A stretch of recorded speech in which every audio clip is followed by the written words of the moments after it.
Hi. So I'm Alex Redston. I'm from project Izanagi. Now when the chap who had the pitching idea came up to me and said, I want to do autonomous swarm robots just because I'm fed up of the homogeny of all these apps and websites. I just want to do something really cool. Well, it certainly fits the idea of fun. We tried to look at whether there was really actually a business model in this crazed idea. So, consider a major earthquake. Buildings collapse, people may be trapped in the rubble. Sadly, it's something that's happened several times in very large areas recently. After 7 days, you've really got no chance because the search stops and the bulldozers come in. Some of those people may actually be alive for a month or more. Sorry if this is sounding a little bit grim, but it's true, unfortunately. Now, Izanagi has developed an algorithm to locate trapped persons using these small devices. It's called a Raspberry Pi. It was not quite what I expected. I was rather disappointed. So our algorithm works, the more of these pies we can put into an area, the better it is. We're using current technology that's available. Just these two devices here would, even on eBay, be only £150. So there's nothing that we're inventing in terms of the hardware. What's clever is our protocol. The idea is to deliver with a semi-autonomous swarm of robots fitted to off-the-shelf quadcopters. Over these, we're running a Wi-Fi mesh network because the existing infrastructure of cell towers may have been destroyed. And we're going to continually monitor the environment, photographing it as we go out into the search area. Once we get in, we have to land. We have to be absolutely quiet to hear signs of life, something that a whole team of human rescue workers and diggers cannot do.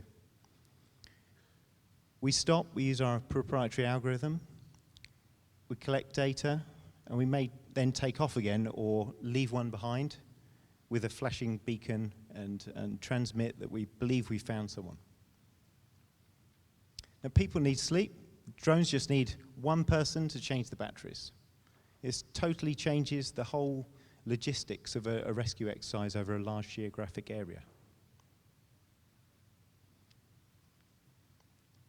Hundreds of drones operated by one person, marking survivors with radio beacons and being absolutely accurate about what you're going to encounter when you try to find that person. You know, it's no good saying, oh, we've got our map here. Well, that road may not exist anymore. We have current mapping data that we've taken during the search.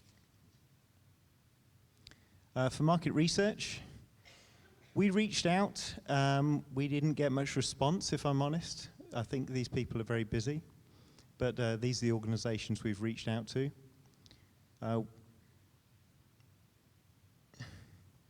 Here's the thing. Izanagi is not just a concept. We've actually designed and built it during the 54 hours here. And we have a demonstration. We're not, absolutely no way we're going to do it live. So here's a screenshot. It is actually a video, but I'm not sure how to play it. This is the... okay, so this is one of the pies sending out its, or listening and sending back to our central server. You require 3 of these, or at least. And this is the server that receives. It's just a screenshot, but this is the server that receives and triangulates the location. And triangulates is a bit of a simplification because, of course, when the sound hits the first robot, you've got absolutely no clue where it came from.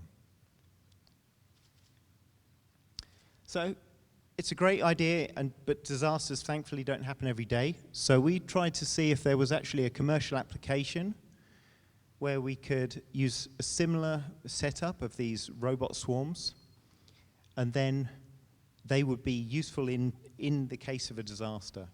And that may actually be a fantastic PR tool for us. So I had a conversation with a geologist and he was telling me about large mines, hundreds of miles, literally, of mines, which are up in Yorkshire, and these are used for phosphates. The problem is they're over 1 kilometre deep, and the ground is literally falling upwards. So these need constant surveying, and this costs a fortune. Not only that, there's a serious risk to life and limb of doing this surveying work. So our value proposition is safer, cheaper surveying for customers who would be deep mining companies.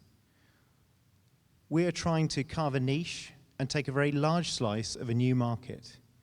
We do not believe it's particularly easy to take a small slice of a huge market. So we're certainly going for some kind of network effect.